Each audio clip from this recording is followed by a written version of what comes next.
mamimigay kayo ng 10,000. 10,000 binibigay nyo, tapos may utos sa mga taong tumanggap na pumunta sa kay kapitan. Pagdating kay kapitan, kukunin ng 8,500. Balitang Pinas. Oh my God, grabe to. Engineer Bertini, Catalunya, aka Toto Kausing. May budget na sa ulo. Di umano, 50 million sa titira dito. Dead or alive, hindi na kahina-hinalang ipapagurgor na ito si Toto Kausing, Nina Bong Pinida at Lito Lapid. Dahil sa dinami-dami ng siniwalat ng vlogger na to, mukhang magkakatotoo na ang sabi ni Lito Lapid sa kanyang interview noong nakaraan na isang bala lang daw di umano itong si Toto Kausing. Ayon pa sa isang Roberto Ocampo na isang concerned citizen na nagpost para bigyan ng babala si Toto Kausing. Sabi pa sa post na nakasulat sa salitang Kapampangan, translate lang natin sa Tagalog para maintindihan ng lahat. Pare, 50 million ang ulo ni Toto Kausing, kalbo buhay man o patay. Sila ang hari at reyna, ang dami nilang pera pare, pati nga mga NPA tinawag na nila. Sabihin mo sa kanya mag-ingat siya, mukhang persilapid na naman yan. Parang regalo na kay Toto Kausing ang mga death threats. Pero dito ay managulantang itong si Atty. Toto Kausing. Sabi pa niya, welcome ang kaso-kaso na yan, wag lang patayan. Makikita sa mga sagot ni Toto Kausing na nababahala na ito at natatakot sa kanyang kaligtasan. Uhaw na di umano itong si Bong Pinida, lalo na si Lito Lapid na patahimikin ng bayaning vlogger para siguro walang kukuda sa darating na eleksyon. Ganito nito at natatakot sa kanyang kaligtasan. Uhaw na di umano itong si Bong Pinida, lalo na si Lito Lapid na patahimikin ng bayaning vlogger para siguro walang kukuda sa darating na eleksyon. Ganito na ba talaga ang kalakaran sa ating bansa? Pag may magsisiwalat sa baho mo, papagurgur mo agad para wala ng kukuda. Susunod na ba na magiging persilapid ba itong si Engineer Toto Kausing? Kaya dahil sa kontrobersyang ito, nagbigay ng samot-saring komento ang ating mga madlang netizen. Pakulong na sila bago pa may mangyari kay Sir Toto. Baka matulad lang siya kay Percy Lapid na pinapatay ni Lito Lapid na hanggang ngayon wala pa ring hustisya. Mag-iingat ka kasi ang kalaban mo ay mga aktor sa pelikula. Baka Batang Quiapo ang labas niyan, mag-iingat ka po. Huwag kang mabahala, Atty. Toto Kausing, makapangyarihan ng Diyos ang kakampi mo. Anumang oras pwedeng bawiin ang buhay natin. Yan ang totoong bukas sa tama lang na paraan, walang tinatago na di nabubunyag. Toto Kausing and my family, still praying and supporting for your safe and security. Ingat ka at patnubayan ka ng Panginoon. We love your program. Amen. Bakit walang nag-iimbestiga sa mga isiniwalat ni Katoto? Mga magagaling na senador at mga magagaling na congressman. Napakagrabe ng mga kabulukan sa ating bansa. Magkano ba kailangan ng Pilipino para mabuhay? Bakit bibigyan mo lang na 10,000? Hindi yan. Ngayon may tinatawag kayo na AKAP, ayuda sa kapusang pera, mamimigay kayo ng 10,000. 10,000 binibigay nyo, tapos may utos sa mga taong tumanggap na pumunta sa kay kapitan. Pagdating kay kapitan, kukunin ng 8,500. Oh, paano yan, Wesley Gatchal yan? Huwag mo sabihin hindi mo alam yan. Imposible naman na hindi mo alam yan.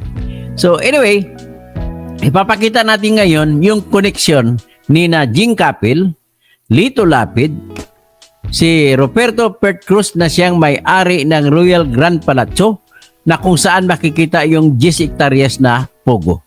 Okay. Ipakita rin natin na ang mayor ng Angeles City ay nangungulikta ng 1 milyon kada buwan diyan sa Pugo sa Angeles. At ang congressman ng Angeles City na si John Lasatin ay nangungulikta rin ng 1 million isang buwan na suhol mula sa Pugo dyan sa Angeles City. Yan ang sabi ng aking bubuwit. Okay? So ito naman, ipakita ko lang, i-share screen ko lang ang litrato na kung saan makikita mo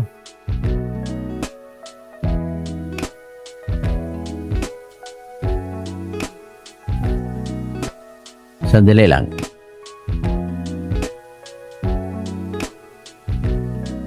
Sandali lang. Medyo nawala lang aking ipapakita.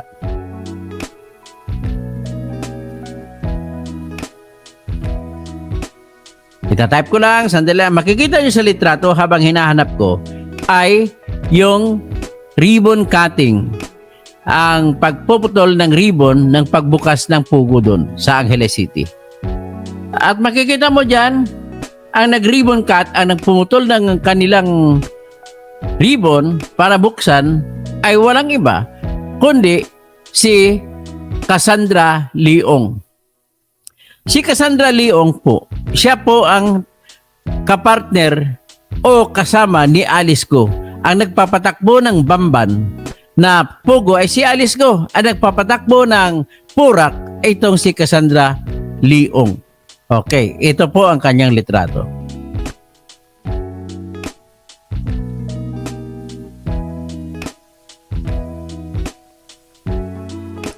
Cancel up.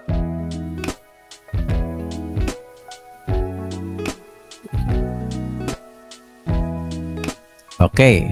So, tandaan niyo mukha na yan. Yan po sa gitna si Cassandra Leong. Ang lalaki sa kanan, iyan po si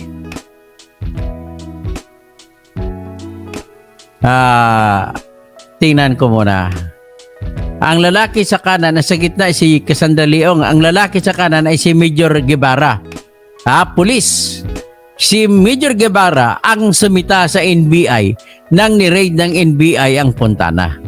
At bakit sa Manita? So anyway, ang sa kaliwa, yan yung babae na asawa ni Major Guevara na isang opisyal ng Bureau of Immigration. Ano ang meron dyan sa kay Major Guevara?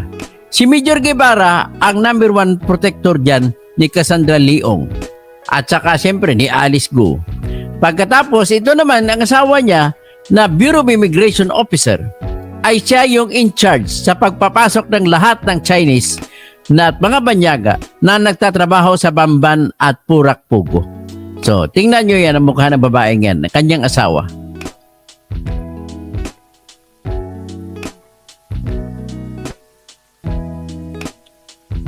Ay, baliit no? Palakihin ko ang litrato. Ayan.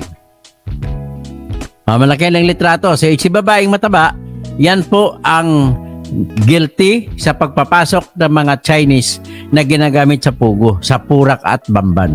Ito naman kanan, itong kanyang husband na si Major Guevara. Ito yan po ay talagang protector din nila. Ang sa gitna ay bata pa na si Cassandra Leong. So, ibig sabihin, makikita mo ang connection sa kanila. So, ngayon, titingnan naman natin. Dali lang. Yan pala, ito yung ribbon cutting ceremony ng pang-pugo dyan sa Angeles City na kinat ang ribbon ni Cassandra Leong na siya nagpapatakbo sa Purak Pugo. So, katabi niya na matabang babae, yan po ang administrator ni Mayor Lasatin. Ang sa kaliwa, hindi ko alamin ko kung sino yung babaeng yan.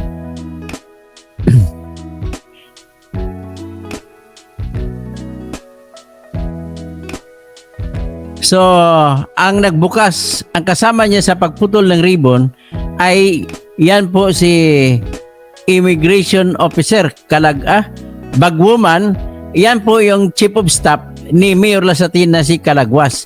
Siya po ang tumatanggap ng 1 milyon buwan-buwan ni Mayor Lasatin. Tapos itong sa kanang babae, tingnan ko nga.